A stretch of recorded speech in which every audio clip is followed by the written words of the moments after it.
Good morning, everyone. I hope you still can hold it out for 10 minutes till lunch. I will present some of my works that I did during my PhD, and the title is Imidazole to carboxaldehyde, a new efficient photosensitizer, fundamental kinetics and mechanisms for the formation of radicals. So my story starts with glyoxal, which is an ubiquitous oxidation product of many VOCs. It has been measured in the marine boundary layer by the Volkamer group. It has also been measured in the sea surface microlayer and in the bulk seawater, and also in marine aerosols by the Hermann group in Germany.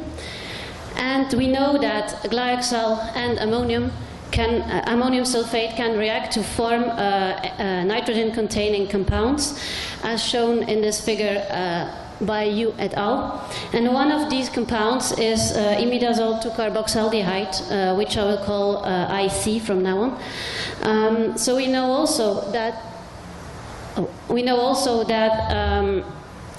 these aerosols show a strong UV visible absorption, and so we can see from this figure that IC can be formed in situ in aerosols in presence of two ubiquitous compounds. So we thought that was an interesting molecule to observe from a little bit closer. So we wanted to investigate the photochemical properties of IC. And to do that, we used a laser photolysis setup as is schematized here. We excite a solution of ice containing IC in the quartz cell, and by shining a second light beam from a xenon lamp, we can observe the absorption of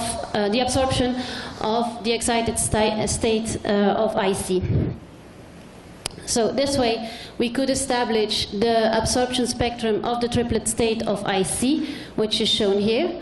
And we could also follow the decay of the absorption of the triplet state of IC in time, the signal showed here. From these experiments, we could conclude that IC, when it is excited in the UVB region, can form a stable excited state, a triplet state. And we could also determine the lifetime of triplet state IC, and it was about 1.2 microseconds. So yes, IC has the potential to initiate photosensitized reactions. To continue with our investigations, we wanted to look at the reactivity of IC with organics, and therefore we set up a static bulk experiment by introducing a solution containing IC and an organic, in our case limonene, in a little quartz reactor, which we put onto under UV radiation. And by analyzing this solution at different time points by HPLC UV, we could follow the consumption of limonene, which is shown here. But we also did analysis by direct electrospray high-resolution mass spectrometry and UPLC-coupled electrospray high-resolution mass spectrometry to follow other chemical changes in this solution. And we could see that the major product formed is a product with the M on Z of 233.164, which corresponds to a recombination product of IC with limonene, which is shown there, and the structures were confirmed by MS2 analysis. There were also many other products present in the solution, some of which are shown here. So we saw the formation of oxygenated products who retain the C10 skeleton of limonene, as has been shown before, and with 1, 2, or up to 6 atoms of oxygen added. So then we were able to propose the following initiative step for our mechanism, which starts with an excitation of IC to the triplet state, and then an H transfer from limonene towards the excited IC, forming an allyl radical here and an IC radical.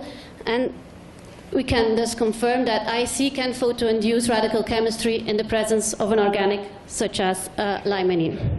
So this led us to propose the following more general mechanism.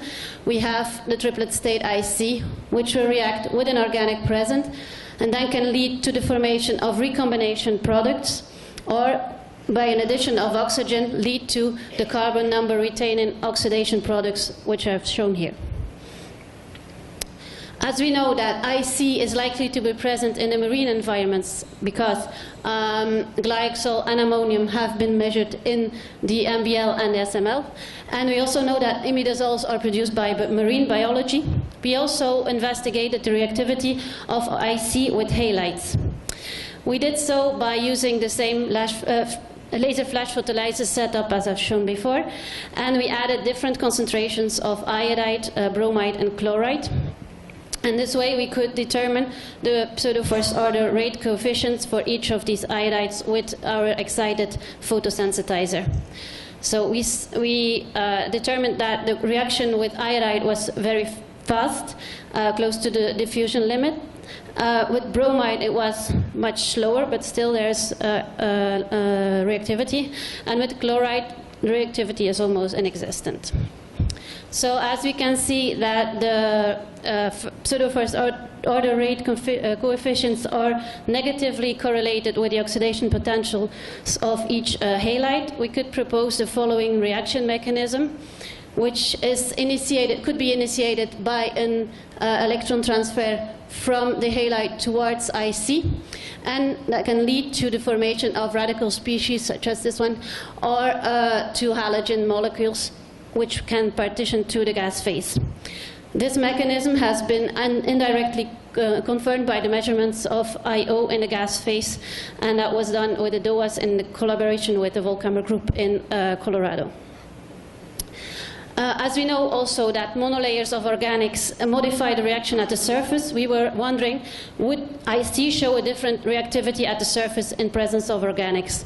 To investigate this, we used a glancing angle laser-induced fluorescence setup that was done in collaboration with the Donaldson lab in the University of Toronto.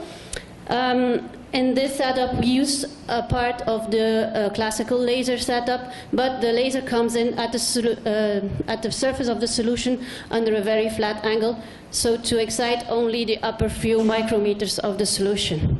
We used two different types of coatings, octanol and nonanoic acid. And first of all, we also took a bulk excitation spectrum, which is shown here. And as you can see, in a pure water solution, the fluorescence signal is much higher than on a coated solution. That is for the bulk. So for the bulk, we can say that we see a lower fluorescence in presence of nonanoic acid coating. Yeah, I will only treat the nonanoic acid coatings. Then if we look at the surface, we can clearly see that with a coated surface, we get a much higher signal than on a pure water surface. So IC shows an enhanced fluorescence in presence of an organic microlayer. So this could be interesting to, because it seems like the reactivity of IC is enhanced at surfaces coated with octanol or nonanoic acid or maybe other organics. So as we know that IC can be present at the surface of aerosols, we also wanted to investigate the reactivity of IC at the surface of aerosols, and we used therefore aerosol flow tube setup. So we introduced into the flow tube aerosols containing IC in presence of a VOC, in our case limonene, and we've shown a light on it, and we see that the particle gets a bigger diameter. So it would be this process can be this growth can be explained by a photosensitized heterogeneous process without any gas phase oxidation. And so it seems that the formation of low volatility oxidation products of the VOC can be formed at the particle interface, and these will contribute to the SOA mass. So by a reactive uptake of the VOC into the particulate phase. So IC induces photosensitized particle growth in light conditions in presence of VOC without any gas phase oxidant. And if you want more details about these experiments, I would happy to answer at the Thursday poster session. We have a poster for autophotocatalytic properties of organic aerosols, a new pathway for SOA growth in the troposphere. So to conclude, imidazole 2-carboxyaldehyde is an interesting secondary photosensitizer, which is formed in situ in the aerosol, or in the bulk, capable of initiating radical photochemistry in aqueous solutions and at the surface of aerosols in presence of halides and organics. And it shows enhanced fluorescence at the surface of organic coated solutions, which has the potential to oxidize gas phase products. So we believe that this type of photosensitized reactions initiated by excited carbonyl compounds can lead to the formation of radicals and aerosol growth.